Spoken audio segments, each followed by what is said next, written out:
Hello दोस्तों, मैं Mohan Meena biology teacher. मैं यहाँ जो है कक्षा 12 की जीव विज्ञान पढ़ाने जा रहा हूँ। इसमें कक्षा 12 में पहली इकाई के अंदर फर्स्ट चैप्टर है आवर्तबीजी पादपों में जनन। अब यहाँ अपन जो आवर्तबीजी पादपों में जनन स्टार्ट करने जा रहे हैं, तो यहाँ कुछ डेफिनेशन है या कुछ पौधों के बारे में जानकारी हमें पहले प्राप्त होनी चाहिए। जैसे आवर्तबीजी पादप, तो आवर्तबीजी पादप वे पादप जिनके बीजों पर आवरण पाया जाता है। आवर्तबीजी का मतलब होता है आवर्तबीजी। आवर्तबीजी का मतलब होता है बीज पर आवरण।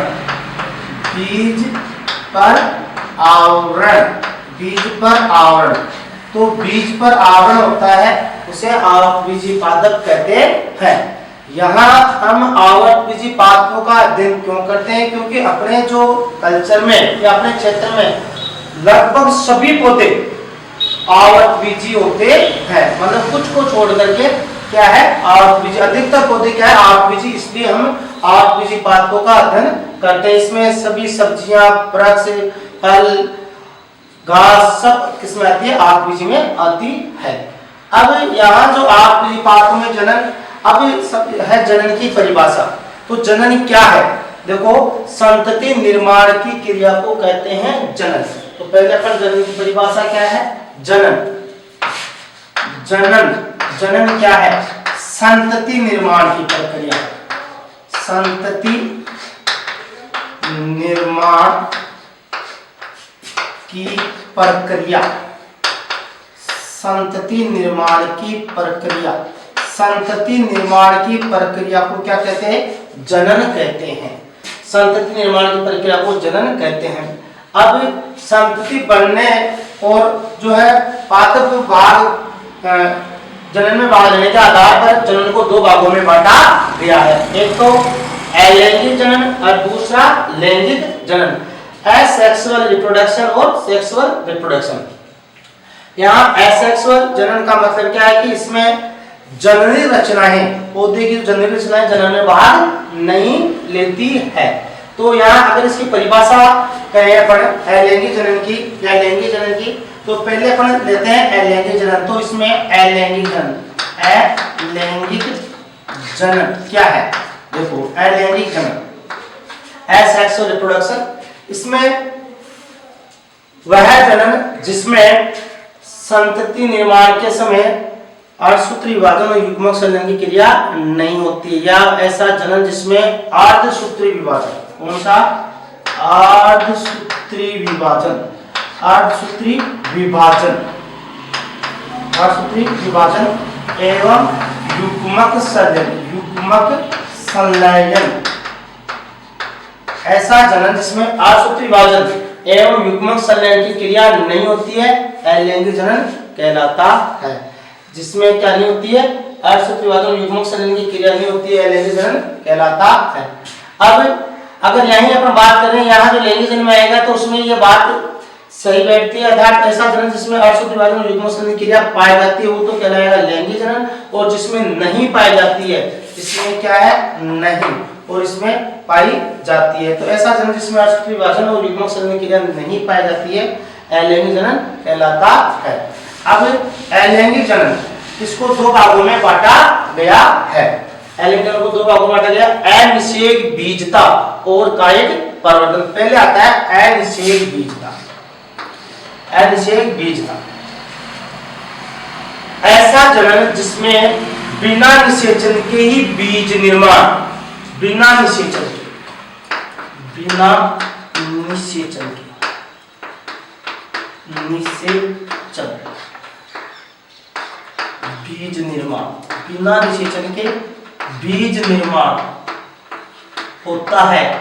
बिना निषेचन के बीज निर्माण होता है, क्या कहलाता है? अलैंगिक अनिषेक बीजता कहलाता है। बिना निषेचन के ही बीज निर्माण हो, अनिषेक बीजता कहलाता है। इसमें उदाहरण आपके पपीता, पपीता और अंगूर, और दूसरा उदाहरण क्या है? अंगूर। पपीता और क्या? अंगूर। इसका उदाहरण क्या है? पपीता और अंगूर। बिना निषेचन की बीज निर्माण होता है, इसे अनिषेय बीजता कहते हैं। इसका उदाहरण क्या है? पपीता और अंगूर। अच्छा, दूसरा जो है अलिंगी जनन है, वो है कायिक परिवर्तन। देखो मैं आपको फिर बता रहा हूं, अलिंगी जिसमें पौधे की अलैंगिक रचनाएं भाग लेती है, अर्थात जड़, तना, पत्ती, पर्ण, पुष्प सदृश रचनाएं भाग लेती है, लैंगिक रचनाएं भाग नहीं लेती है, है ना। स्त्री कैसे और पुरुष कैसे भाग नहीं लेते हैं, स्त्री कैसे पुरुष कैसे भाग लेते हैं लैंगिक जनन में। अब देखो यहाँ जो दूसरा प्रकार है कायिक परिवर्तन। कायिक परिवर्तन यहाँ जो है, जो पौधे के अंदर ऐसे जनन के लिए पर्वतीय रचनाओं को अपन लेते हैं। पर्वतीय रचना अर्थात पौधे की वे कायिक रचना जो पर्वतीय के माध्यम से या पर्वतीय के जिसमें जनन में पर्वतीय भाग लेता है, कायिक परिवर्तन कहलाता है। तो देखो यहाँ जो परिवर्तन, इसे ये परिवर्तन क्या है? प्रक्रिया है, और एक परवर्त वर्ड आता है, परवर्त वर्ड आता है। इस परवर्त का मतलब होता है कायिक जनन में भाग लेने वाली रचना। कायिक जनन में भाग लेने वाली रचना क्या कहलाती है? परवर्त कहलाती है। तो ये परवर्त हो सकता है जड़, तना, कारण एवं पुष्प सदृश। पुष्प नहीं कह सकेंगे, पुष्प सदृश, पुष्प सदृश रचना, पुष्प सदृश रचना। देखो अब तो इस कायिक परिवर्तन को पर्वतीय के जो है, पहले कायिक परिवर्तन को दो भागों में बांटा गया है, या इसको अपन कह सकते हैं जो पर्वतीय, इसमें पर्वतीय भाग लेते हैं, और पर्वतीय होते हैं जड़, तना, पत्ती, पर्ण और पुष्प सदृश रचना। अब यहाँ जो है ये तो पर्वतीय भाग लेता है इसमें। अब इस कायिक परिवर्तन को मनुष्य के हस्तक्षेप के आधार पर, किसके आधार पर? मनुष्य के हस्तक्षेप के आधार पर दो भागों में बांटा गया है, प्राकृतिक कायिक परिवर्तन और कृत्रिम कायिक परिवर्तन।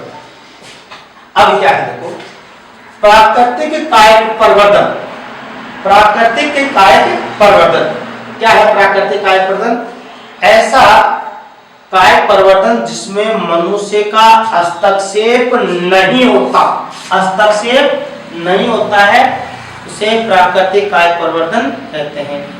फिर सुनो ध्यान से, प्राकृतिक कायिक परिवर्तन ऐसा कायिक परिवर्तन जिसमें मनुष्य का हस्तक्षेप नहीं होता है, प्राकृतिक कायिक परिवर्तन कहलाता है। अच्छा, दूसरा है कृत्रिम कायिक परिवर्तन। इसको अपन बाद में पढ़ेंगे, लेकिन परिभाषा सुनो। ऐसा कायिक परिवर्तन जिसमें मनुष्य का हस्तक्षेप होता है, कृत्रिम कायिक परिवर्तन कहलाता है। इसको अपन बाद में बात करेंगे, पहले लेते हैं प्राकृतिक कायिक परिवर्तन।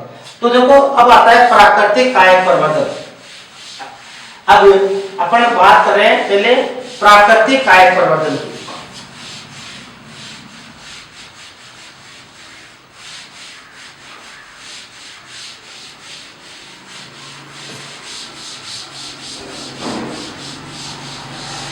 पहले अपन प्राकृतिक कायिक परिवर्तन,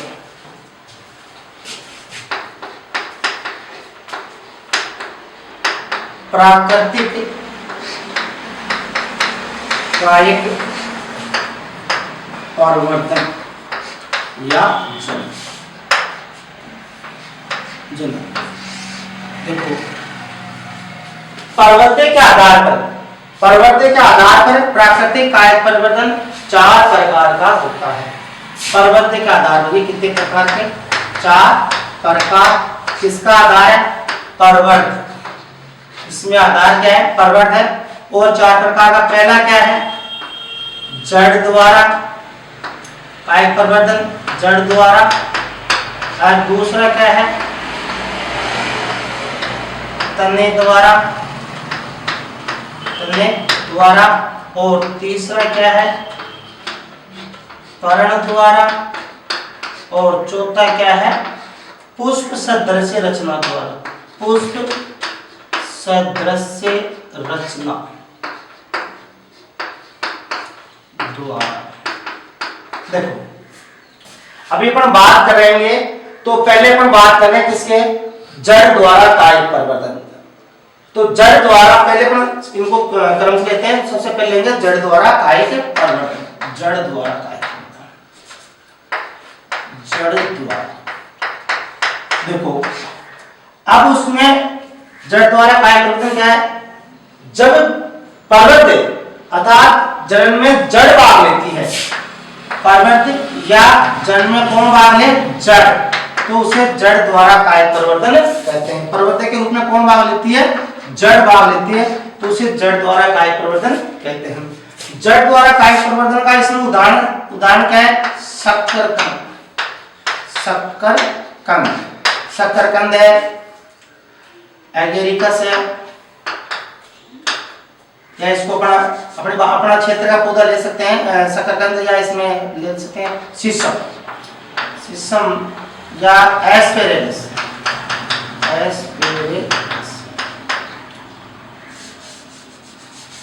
शीशम और शकरकंद ले लेते हैं, डहेलिया लेते हैं, फिर डहेलिया ज्यादा सही है, डहेलिया,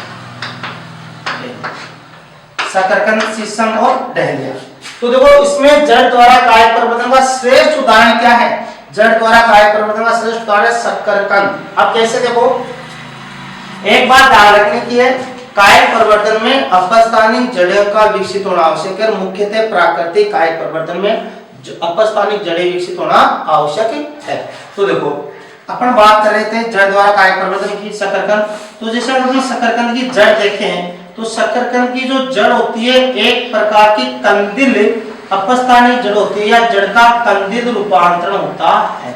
अनिश्चित आकृति ली हुई होती है शकरकंद।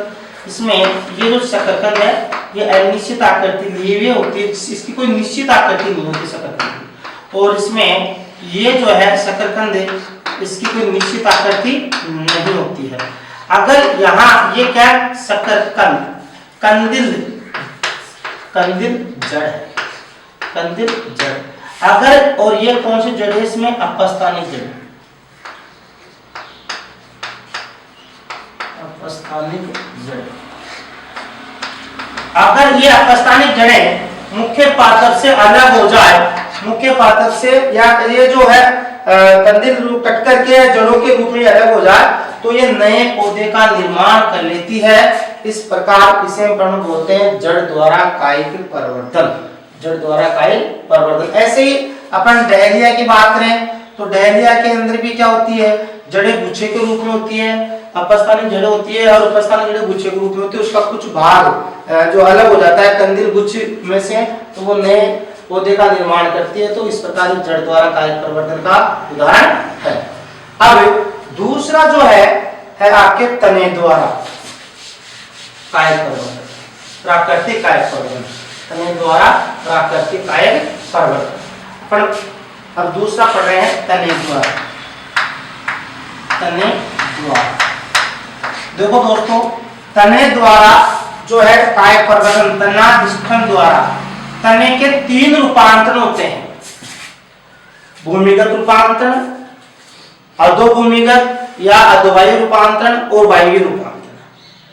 यहाँ प्राकृतिक कायिक परिवर्तन में इन तीनों में से केवल 2 प्रकार के रूपांतरण ही भाग लेते हैं। 2 रूपांतरण, या इसको अपना 2 प्रकार से कह सकते हैं, 2 प्रकार से। अब 2 प्रकार से कौन कौन से? एक तो पहला तो हो गया आपके भूमिगत रूपांतरण, भूमिगत रूपांतरण, और दूसरा अधोभूमिगत रूपांतरण या अधोवायु बोल सकते हैं इसको, अधोवायु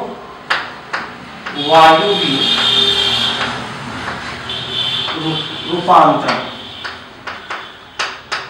देखो पहले अपन बात कर रहे हैं भूमिगत रूपांतरण की। तो तने के जो भूमिगत रूपांतरण वो 4 होते हैं। पहला क्या आता है? परकंद, और दूसरा क्या आता है? कंद, तीसरा क्या आता है? सल्ककंद, और चौथा आता है आपके जमीकंद। जमीकंद ध्यान से सुनो, ये जितने भी ये सब भूमिगत तने हैं, जड़ नहीं, ये भूमिगत रूपांतरण है। इनके द्वारा कायिक परिवर्तन कैसे होता है? देखो पहला अपना उदाहरण लेते हैं भूमिगत का परकंद। तो परकंद में जो है उदाहरण क्या बैठता है? सही भी उदाहरण बैठता है आपके अदरक, अदरक और हल्दी।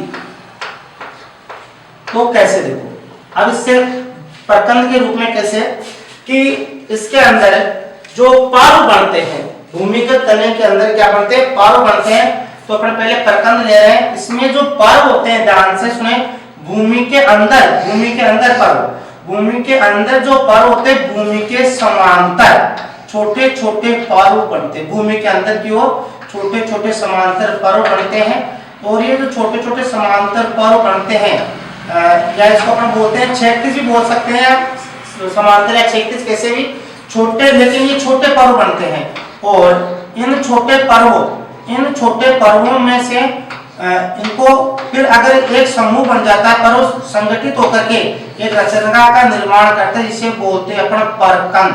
क्या बोलते हैं, परकंद। तो ये अपस्तानी जड़ें हो गई और ये आपके अदरक के अंदर ये जो पर्व हो गए, और ये जैसे मान लो ये एक रचना हो गई, इसको अपन नाम देंगे परकंद, परकंद। अब इसकी क्या विशेषता है कि ये जो पर्व होते हैं, परकंद के जो पर्व होते हैं, डांजस में परकंद के जो पर्व होते हैं वो कैसे होते हैं, छोटे छोटे एवं क्षैतिज पर्व बनते हैं। ये ध्यान रखने की बात है, इसमें जो पर्व छोटे और क्षैतिज बनते हैं और उनमें अपस्थानिक जड़ें विकसित हो जाती है। अब अगर ये संगठित पर्व, छोटे पर्व संगठित तो परकंद बनते हैं, और ये जो परकंद है अगर ये मात्र पादप से अलग हो जाता है तो ये नए पौधे का निर्माण करते हैं। देखो अपन पहले से ये जो है देखते हैं कि जैसे घरों के अंदर आज भी कई ग्रामीण क्षेत्र में अदरक को गीली मिट्टी में दबा दिया जाता है, तो दबाने से उसका जो तना है वो बढ़ जाता है, तो उसमें नए परकंद निकलते हैं। यही कारण है वो कायक जनन होता है, कायक जनन होता है। तो अब इस प्रकार अपन ये जो है परकंद का उदाहरण है। परकंद अपना क्या होता है, इस प्रकार जो परकंद द्वारा ये कंप्लीट होता है, पहला है परकंद द्वारा। परकंद का उदाहरण क्या लिया अपन ने, हल्दी। परकंद का उदाहरण क्या लिया, हल्दी लिया। दूसरा उदाहरण है इसके अंदर आपके, दूसरा उदाहरण लेते हैं अपन कंद। दूसरा उदाहरण क्या लेते हैं, कंद। तो देखो कंद तने द्वारा, कंद का जो उदाहरण है वह है आपके आलू। क्या है, आलू। कंद रूप है ट्यूबर्स जिसे बोलते हैं आलू। तो देखो अपन अब बात करते हैं किसकी, कंद की। तो ये जो कंद है, कंद आलू, आलू द्वारा जो आलू द्वारा जन्म होता है या आलू को तने द्वारा काय प्रवर्धन का श्रेष्ठ उदाहरण माना जाता है। जैसे जड़ द्वारा शकरकंद को मानते हैं, वैसे तने द्वारा जो काय प्रवर्धन का श्रेष्ठ उदाहरण किसको मानते हैं, आलू को मानते हैं। तो अब देखो आलू, अब आलू के अंदर ये एक प्रकार इसमें जो रचना है, इस प्रकार ये किसकी रचना है, आलू की। आलू जो है एक प्रकार का तना है, जड़ नहीं है, ये तना है। इसमें क्या होता है, अब जब इस आलू को अनुकूल वातावरण मिल जाता है, अनुकूल वातावरण से मेरा तात्पर्य क्या है, नमी या जिसको अपन नमी, हवा, मिट्टी आदि मिल जाती है, तो ये क्या, इससे क्या निकल जाती है, इससे अपस्थानी की कलिका बनती है, कलिका पर बनती है, इनमें क्या बन जाती है, कलिका बनती है। इन कलिका को अपन कई नामों से जानते हैं। एक तो इनको नाम दिया जाता है कलिका, एक तो क्या नाम दिया जाता है, कलिका, एक तो नाम दिया जाता है कलिका। दूसरा इसको नाम देते हैं बड़, दूसरा इसको नाम देते हैं बड़। तीसरा इसका नाम है अपने आंख, अपने भाषा में इसको क्या बोलते हैं, आंख, आलू की आंख। देखो इस आलू की आंख के अंदर, ये आलू की आंखें हैं, और ये आंखें जो आलू की आंखें हैं ये मात्र पादप से अलग हो जाती है तो नए पौधे का निर्माण करती है। इस प्रकार अपन कहते हैं कंद द्वारा कायक जनन समझा जाता है। तो ये जो आलू की आंख, एक और इसमें ध्यान से सुनना, ये तना है, और दूसरा इसमें जो झिल्ली सदृश से, इसी कलिका पर झिल्ली सदृश रचना पाई जाती है, उनको बोलते हैं सल्क पत्र। कई बार पूछ लिया जाता है, आलू की कलिका पर जो झिल्ली सदृश रचना पाई जाती है उनको क्या कहते हैं, सल्क पत्र, झिल्ली के समान। और ये क्या है, कलिका, बड़ या आंख। देखो हो गया। अब तीसरा जो उदाहरण लेते हैं अपन, दूसरा हो गया आलू, और तीसरा लेते हैं अपन सल्क कंद। सल्क कंद, सल्क कंद में उदाहरण माना जाता है प्याज और लहसुन। उदाहरण माना जाता है प्याज और लहसुन। देखो अब इसमें प्याज, तो अगर प्याज की अपन बात करें तो प्याज का जो संरचना इस प्रकार है। देखो ध्यान दें, प्याज तना होता है, इसको तने को भी इसको दो भागों में बांटा गया है। अभी मैं आपको समझा रहा हूं कैसे।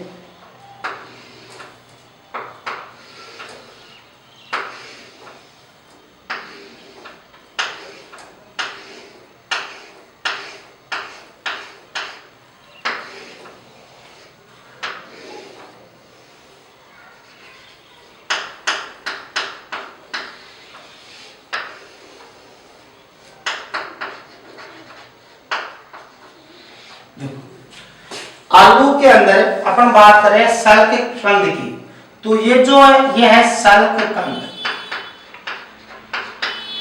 सल्क कंद। और यहाँ ये जो है इसको बोलते हैं सल्क कंद।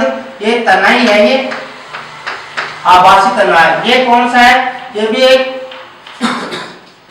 तने का ही भाग है। इसे अपन वास्तविक तना है संघनित तना बोलते हैं, संघनित तना। इससे अपस्थानिक जड़ें बनती है, अपस्थानिक जड़ें।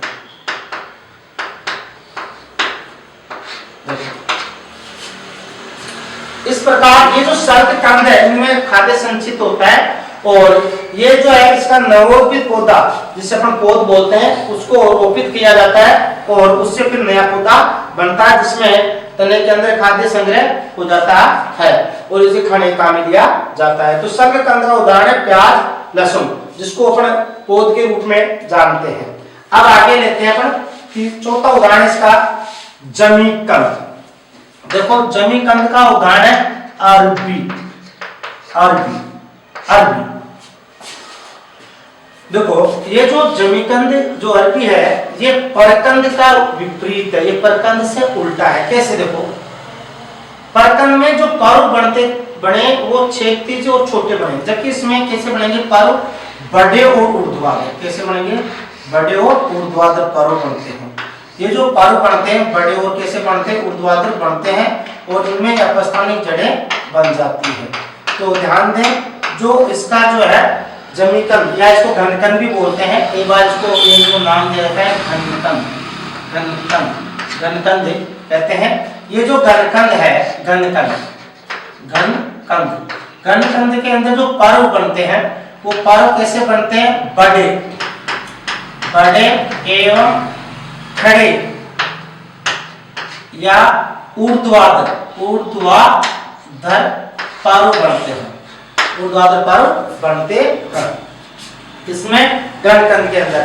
और ये जो है उससे विपरीत होता है किससे? परकंद से, क्योंकि परकंद में जो पर्व बनेंगे वो छोटे और क्षैतिज बनेंगे, इसमें बड़े और खड़े या सीधे या ऊर्ध्वाधर पर्व बनते हैं। ये इसका उदाहरण है आपके अरबी। घनकंद का उदाहरण क्या है? अरबी है। घनकंद का उदाहरण क्या है? अरबी। इस प्रकार भूमिगत जो तने हैं या भूमिगत कायिक परिवर्तन है वो चार प्रकार से होता है: परकंद, कंद, सलकंद और जमीकंद। अब आता है दूसरा अपन अधोवायवीय रूपांतरण। देखो अधोवायवीय रूपांतरण, अधोवायवीय रूपांतरण इसको भी चार भागों में बांटा गया है या चार प्रकार से समझते हैं। चार प्रकार, इसके चार प्रकार कौन कौन से हैं? पहला है ऊपरी भूस्थानी, ऊपरी भूस्थानी, ऊपरी भूस्थानी। दूसरा क्या है? अंतः भूस्थानी, अंतः भूस्थानी। तीसरा कौन सा है?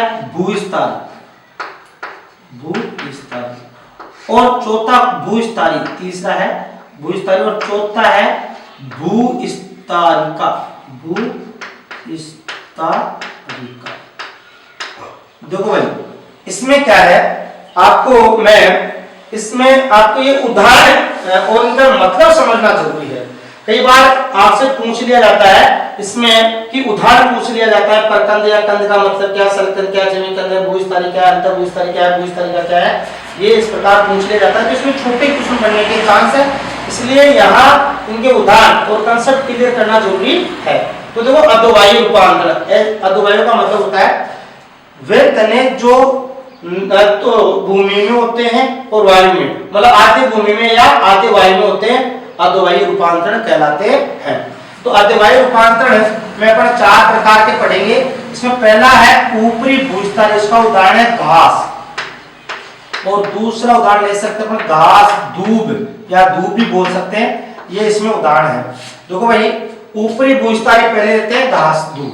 अब इसमें देखो क्या है कि भूमि की सतह पर जो पर्व बनते हैं वो भूमि की सतह पर ऐसे लेटे हुए पर्व बनते हैं भूमि की सतह पर, जैसे धूप में, और नीचे इन पर्वों के नीचे जो क्या निकल जाती है, इनके जो है पर्वों के नीचे अपस्थानिक जड़ें, और ऊपर क्या जो है तना होता है, ऊपर क्या अब ये जो नीचे जो पर्व वाला भाग है वो तो कहा जाता है जमीन में, और ऊपर जो हरा भाग है या जो उससे पत्तियां वगैरह विकसित होती है वो कहाँ होता है भूमि के ऊपर की ओर। जैसे अपन धूप में देखते हैं, धूप के अंदर ऐसे देखते हैं, तो ये ऊपरी देखो यहाँ ये जो भूमिगत है ये तो आधा इसमें जो ऊपरी या इसको अपन कह सकते हैं अधोवायु में, आधा वायु में, आधा भूमि के अंदर, तो ये ऊपर ये पर्व बन रहा है, ये पर्व है। तो ये जो पर्व है इसके ऊपर ये पर्व है ऊपरी भूस्थल, ऊपरी भूस्थल, ऊपरी भूस्थल, ये भूमि के ऊपर, भूमि की सतह के ऊपर छोटे छोटे पर्व बनते हैं, बिल्कुल भूमि की सतह पर रेंगते हुए पर्व बनते हैं, और उनके नीचे हो जाती है अपस्थानिक जड़ें, अपस्थानिक जड़ें। आप ध्यान दें, अगर ये इनके टुकड़े कर दिए जाए, इस तने के पर्वों के टुकड़े कर दिए जाए, तो ये पर्व तने का गुण है, इनको अलग कर दिया जाए तो नए पौधे का निर्माण हो जाता है, इसलिए दूब की कटिंग करके लगाई जाती है। ध्यान देना दूब जड़ नहीं है, तना है, जड़ नहीं है, क्या है, तना है। अच्छा ये तो हो गया ऊपरी भूस्थल। फिर दूसरा उदाहरण है अंतः भूस्थल। दूसरा उदाहरण क्या है, अंतः भूस्थल। अंतः भूस्थल का उदाहरण आपके आएगा पोदीना। अंतः भूस्थल का उदाहरण क्या आएगा, पोदीना। देखो अंतः भूस्थल, इसका मतलब क्या है, जो तना पौधा होता है उसका, उससे मुख्य पादप होता है, उससे कुछ पर्व निकल कर के भूमि के अंदर क्षैतिज वृद्धि करते हैं, और ये क्षैतिज वृद्धि करके और यहाँ से फिर कोई नया पौधा बन जाता है। और इस प्रकार जो है इसके अंदर पोदीना के अंदर आधा जो तना, काष्ठीय तना, वो जमीन के अंदर रहता है। काष्ठीय तना कहाँ होता है, जमीन के अंदर। इस कारण इसको नाम दिया जाता है अंतः भूस्थल। काष्ठीय तना अंदर होता है इसलिए इसको नाम दिया जाता है अंतः भूस्थल। मतलब भूमि के अंदर ये फैलता है, वो तो जैसे ऊपरी भूस्थल तो भूमि के ऊपर फैला था, और ये भूमि के अंदर। अंतः भूस्थल, इसका उदाहरण क्या है, पोदीना। क्या है, पोदीना। तो आपने देखा होगा अगर पोदीना की तने की कटिंग ले जाकर के अपन एक स्थान से दूसरे स्थान पर रोपित करते हैं और उसको अनुकूल वातावरण देते हैं तो नया पौधा बन जाता है। तो अंतः भूस्थल का उदाहरण क्या है, पोदीना। फिर आता है आपके भूस्थल। ध्यान से सुने, ये जो अधिकतर ये मतलब जो है छोटे पौधे हैं, साग के पौधे हैं, छोटे पौधे। अब इसमें जैसे मान लो इसमें भूस्थल का उदाहरण है एक प्रकार की घास, ये स्ट्रॉबेरी, स्ट्रॉबेरी, स्ट्रॉबेरी, या इसको स्ट्रॉबेरी भी इसमें मानते हैं, स्ट्रॉबेरी ले लेते हैं। अब इसमें क्या होता है, भूस्थल के अंदर क्या होता है कि जो भूमि की सतह पर जो पर्व बढ़ते हैं वो पर्व मुख्य पादप, जैसे मान लो भूमि की सतह पर मुख्य पौधा है, और यहाँ इनमें से जो पर्व बढ़ेंगे वो थोड़े ऊपर की ओर जो खड़े पर्व बढ़ते हैं, और इन्हें जो है भूमि के ऊपर स्थित होते हैं, इन पर्वों को नाम देते हैं भूस्थल। क्या नाम देते हैं, भूस्थल। पर्व थोड़े बड़े हो जाते हैं पर ऊपर की ओर उठते होते हैं, इनको नाम देते हैं भूस्थल, भूस्थल। इसमें इसको ज्यादा से इसमें जो है ड्रेसिना युक्का लेते हैं, या ड्रेसिना, ड्रेसिना या युक्का, ड्रेसिना या युक्का। तो इसमें उदाहरण आपके बैठता है ड्रेसिना, युक्का, ये ज्यादा सही होता है इसमें, ड्रेसिना और युक्का, युक्का ये उदाहरण है इसमें भूस्तारिका। तो इसमें पर्व ये भूमि के ऊपर खड़े पड़ते हैं। ये तीन आपके तीन हो गए। अब चौथा है भूस्तारिका। भूस्तारिका उदाहरण आपके है, चौथा लेते हैं अपन भूस्तारिका। भूस्तारिका का उदाहरण आपके जलकुंभी, जलकुंभी, जलकुंभी,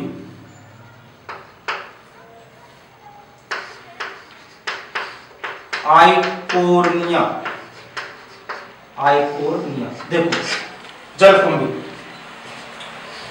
जलकुंभी, ध्यान से सुनो। अब ये क्या है, ये जलीय पौधा है जलकुंभी, भूस्तारिका पढ़ रहे हैं, जलीय पौधा है। इसमें क्या होता है कि स्पॉन्जी पर्व होता है, संघनित फूला हुआ स्पॉन्जी पर्व होता है। इस पर्व के दोनों ओर जो है पादप बने हुए, पादप पाए जाते हैं, मतलब एक दो पौधे पर्व से जुड़े हुए होते हैं ऐसे, या पादप रचनाएं, और इसमें यह अपस्थानी जड़ होती है। तना क्या जो स्पॉन्जी भाग होता है, पत्तियां स्पॉन्जी होती है इसमें, यह आपकी जलकुंभी है। स्वर्ण वर्ण पुष्प होता है जलकुंभी, इसमें ये थोड़ा सुंदर भी लगता है, लेकिन ये घातक पौधा के बंगाल का आकर कहते हैं, ये बाद में पढ़ेंगे अपन, फिलहाल अपन काय प्रबंधन पढ़ रहे हैं। तो इसमें ये जो तना है, ये जो तना एक पर्व के रूप में होता है, इससे जो तना होता है जल के अंदर, ये वाला भाग स्पॉन्जी, इस भाग को अपन बोलते हैं भूस्तारिका, दो पौधों के बीच में, इस भाग को बोलते हैं अपन भूस्तारिका, भूस्तारिका। और इसको अपन बोल सकते हैं परकंद भी बोल सकते हैं, क्या बोल सकते हैं, परकंद। ध्यान से सुने। अब यहाँ जो ये परकंद है, इस ये जो पर्व है, ये जो पर्व सिरे से अगर अलग हो जाता है, अलग हो जाता है, जैसे मान लो, तो अलग होकर के अब इससे नया पर्व बन जाएगा और ये नए पौधे का निर्माण करता है। तो ये जो परकंद जो रचना है, स्पॉन्जी रचना है, इसको स्पॉन्जी तना, इसको परकंद भी कहते हैं। इसमें उदाहरण आपके जलकुंभी। इस प्रकार अर्धवायु रूपांतरण के कितने प्रकार के, चार प्रकार के हैं, ऊपरी भूस्तारी, अंतर भूस्तारी, भूस्तारी और भूस्तारिका। आपके ये जो है भूमिगत रूपांतरण है, अर्धवायु रूपांतरण, भूमिगत रूपांतरण और अर्धवायु रूपांतरण इसमें होते हैं।